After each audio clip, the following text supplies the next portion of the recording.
John Goodacre.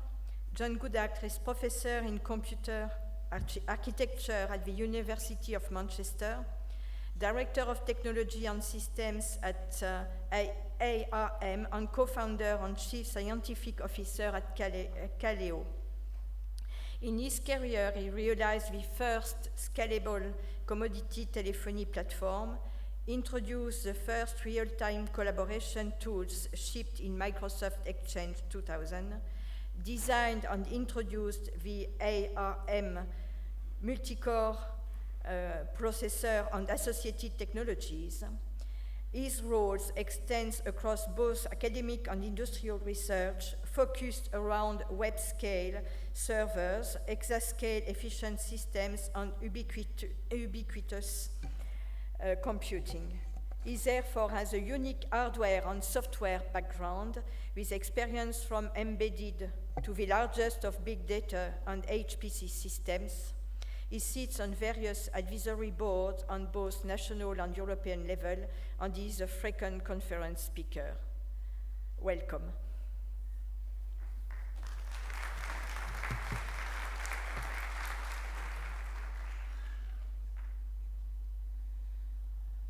I think that's the first time I've had to listen to my entire bio in one go. Thank you very much.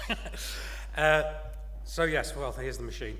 So yes, I've got quite a background. Today I'm going to obviously speak as a Professor of Computer Architectures, focusing on the work that I'm doing in Manchester and with others on what it means to be able to move simulation platforms, the hardware, on and up into things called exascale. Now, as it was mentioned there, part of my background was the move of embedded from basically single core to multi-core. That was, at the time, a fairly fundamental change. It required software changes in the platform architecture. But having done that and delivered, the ability to go from a small character device phone up to something that you all recognize now as your smartphone, I decided to look at things in a bigger picture. What was the biggest problem at the time? And I started working with a Barcelona supercomputer. What does it take to make ARM architecture something that will work for HPC? And the answer was it doesn't. So after a few years, we came back with the Mont Blanc programs. Those are off and running. While I looked at more of the logistic problems, not just the what does it take to get an architecture in, and started another project which looked at some new system architecture concepts, and it was the output of that led into the original H2020 FET HPC calls, which I will talk about a little bit in a moment. Now, in terms of the content of the talk, I hit next. Is it supposed to do something? There we go. The outline, I'll look at the hardware, because actually this is where probably the biggest problem is. I know that most of you guys are software and you think it's really, really hard. But somebody that thinks on this hardware side as well says, yes, it is, and it's going to get harder.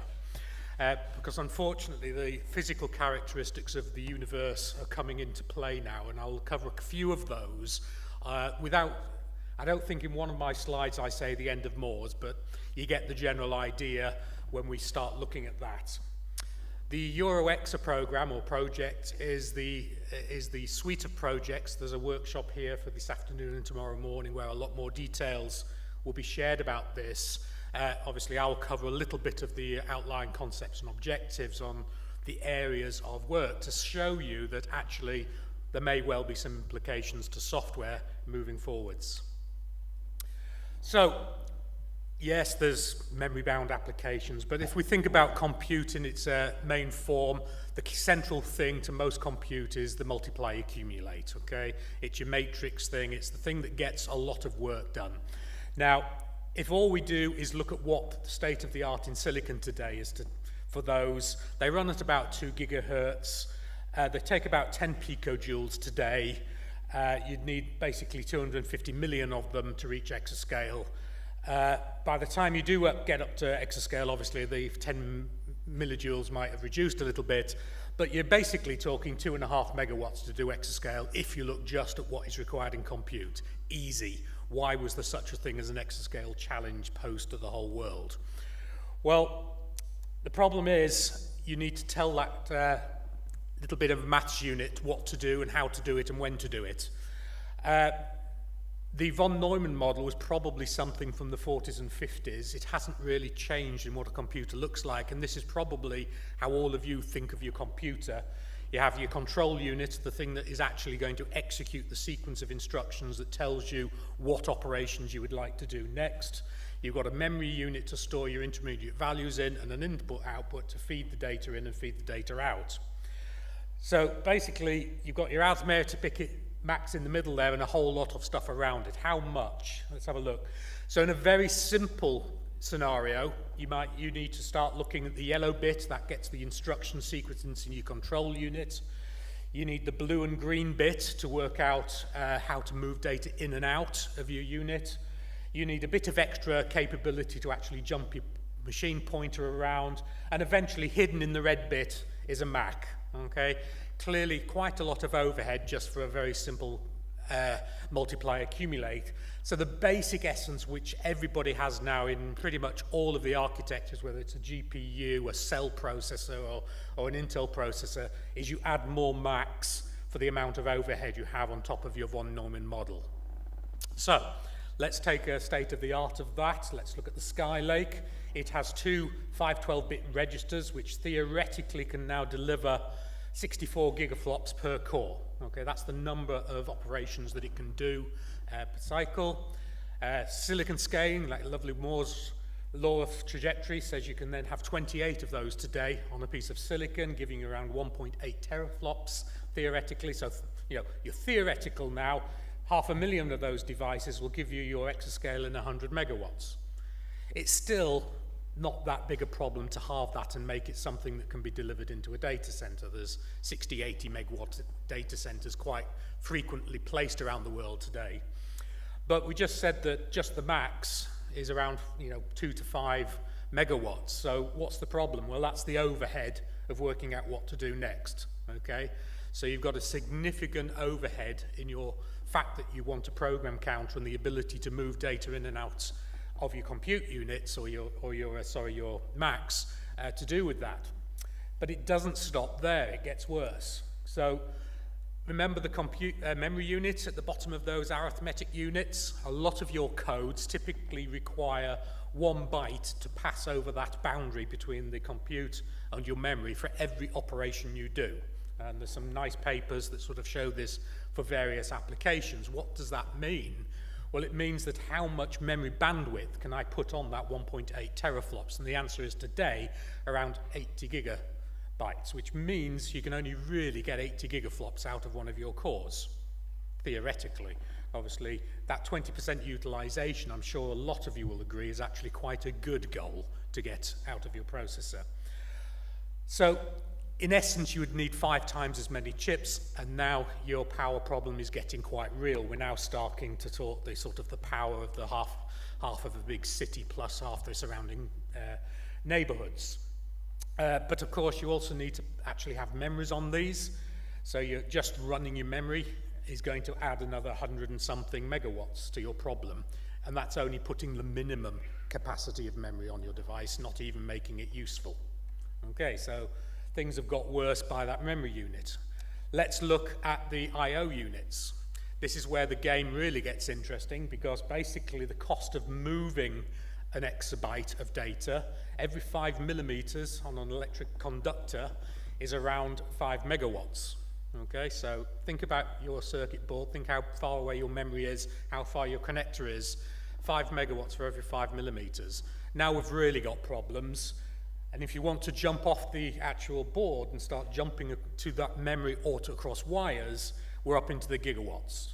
Okay, so clearly game over. And I haven't even spoken about Amdahl's law, points of serialization, hazards within processor delivery. There's a whole load of stuff that lowers those theoretical numbers. But even if I had an architecture which was 100% efficient in delivering access to your Macs, we're in the gigawatts. Now, the challenge of exascale is real.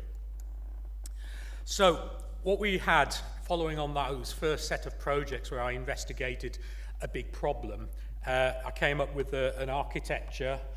We investigated that in a project called you're a server. That one was actually the one that also kicked out my startup to deliver it into data centers, not into HPC. But we also put a number of proposals into the first FET HPC call about 3 or 4 years ago, Node, Scale, and Nest. And these basically took the problem as a holistic problem right the way down to how do I put silicon together? What is that silicon? How do we connect it together? How do we, do the interconnect? How do we program it if it's different? And then that was all brought together and further researched in the project EuroExa, which we'll obviously cover a little bit more in detail in a moment. But if we look at the high-level concepts of this architecture, there's sort of two sides to it. The first, as you can probably guess from what I said, your power's all in the data movement, is that we've got to reduce the data movement. So this goes all the way down into 3D silicon tasks within the projects, putting memories within packages so they're not on a processor board, so we can get them within 2 or 3 millimeters rather than 20. We change the interconnect. We change the way that we cool these systems. We go from less than a kilowatt per that height of board up to 4 or 5, just to get us a 5 times more compute in the same area, so we don't have 5 times as many wires.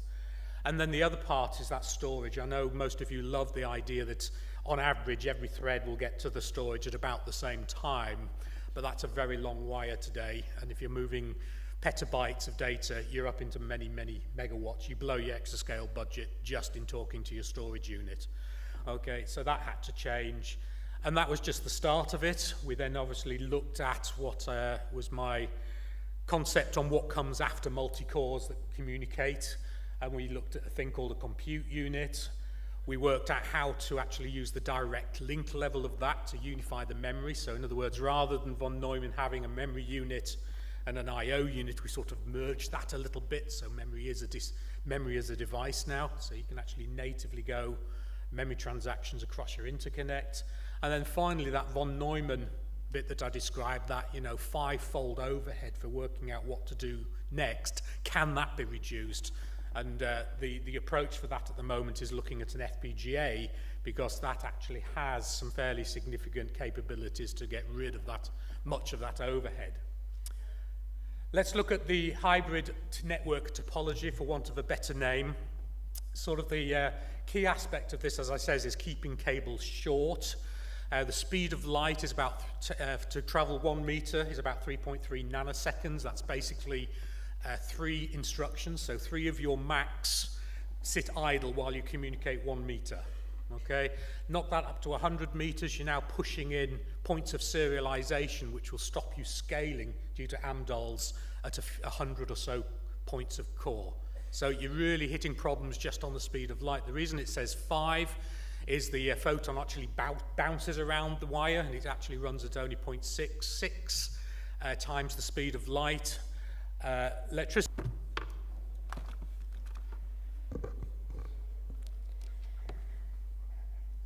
Good morning, everybody. So I will replace Stefano Dorizzi for the second part of this plenary session. So I propose you sit down, and we are quite late. So the next speaker that I will welcome is known for most of you as he has been minister. Francesco Profumo is professor of electrical machines and drives at Politecnico di Torino, where he has also been rector. He also adjunct professor at University of Bologna. He has been visiting professor at universities of Wisconsin, Nagasaki, Czech Technical, and Cordoba. He served as president of National Research Council in July 2011, and he was Italian Minister of Education, University and Research in November 2011. Professor Profumo is the chairman of Bruno Kessler Foundation, the chairman of Fondazione Compagnie di San Paolo, the chairman of Turin Campus, ESCP, the chairman of SAFM. He has published more than 250 papers at international conferences and in technical journals, and he has received many prizes, awards, and honorary degrees.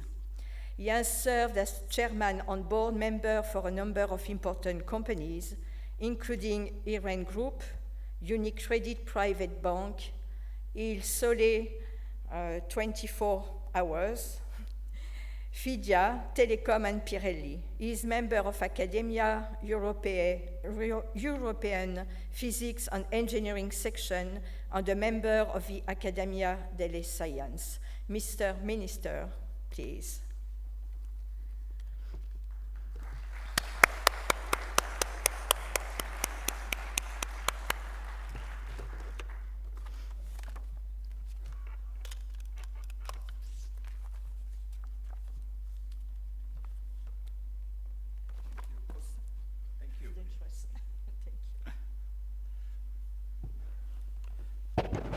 First of all, thank you for the invitation and for the great conference. I was really impressed by the first 3 talks. And it's really very difficult to compete with the previous one. You know, today we had just a great overview of what already is in place and what we could have in the next few years. I know that we are late, and what I tried to do is to give you an overview of what a research center could do in the vision of artificial intelligence. Just a few words about the Fondazione Bruno Kessler.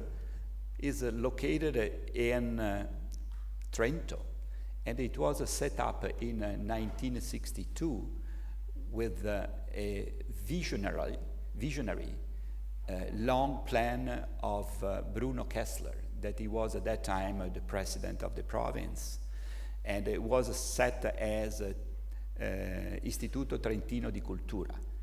In the same year, or almost in the same year, he founded also the University of Trento. But what happened in the year, in the middle of the 80s, 86, 87, he called in Trento one manager from an important Italian company. The name of this guy was Stringa. And the Stringa had this possibility to attract in Trento at that time the most interesting and expert researchers in artificial intelligence. As you know, the artificial intelligence in the last 40 years moved from what we call summer to autumn to winter and to spring. And one of the big problem was that the hardware, in order to compute, was not really adapted to what we expect from artificial intelligence. Just maybe we can go to the first slide, please. Go on. Oh, I think I can go like this.